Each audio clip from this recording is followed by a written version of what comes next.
تیسرا واقعہ ابی ابن کعب عنہ کو پیش آیا.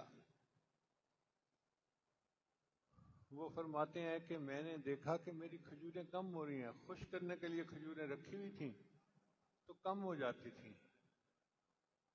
میں نے ایک رات نگرانی کی تو میں نے دیکھا کہ کوئی بندہ اس میں سے لپیں بھر رہا ہے. میں نے اسے پکڑ لیا. پھر میں نے اس سے پوچھا اجنیٌ ام انسیٌ، تو انسان ہے یا جن ہے؟ اس نے کہا میں جن ہوں. انہوں نے فرمایا اچھا اپنے ہاتھ دکھاؤ. تو جیسے کتے کے ہاتھ ہوتے ہیں اس کے ہاتھ اس طرح تھے اور اس پر بال بھی تھے. یعنی انسانوں کے تو بال اتنے نہیں ہوتے، اس کے ہاتھوں پہ بال زیادہ تھے.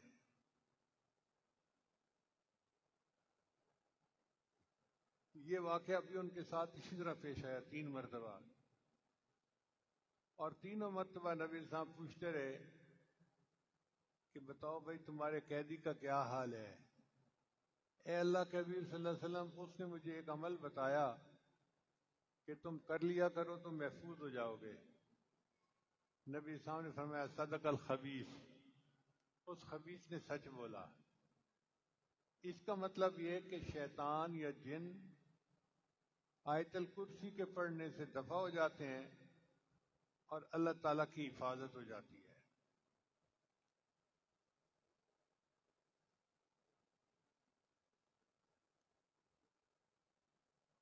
ایک حدیث مبارکہ میں آتا ہے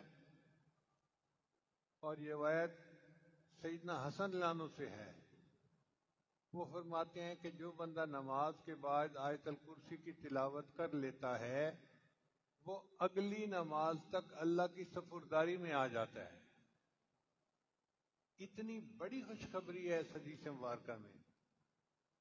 کوئی بندہ اللہ کی سپرداری میں آ جائے، اس سے بڑی اور گارنٹی کیا ہو سکتی ہے؟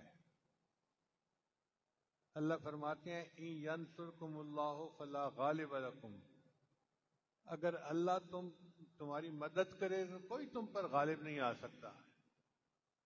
اب ہم پریشان پھرتے ہیں گھر کی وجہ سے، رزق کی وجہ سے، بے برکتی کی وجہ سے، اور اس کا علاج نبی علیہ السلام نے ہمیں بتلا دیا.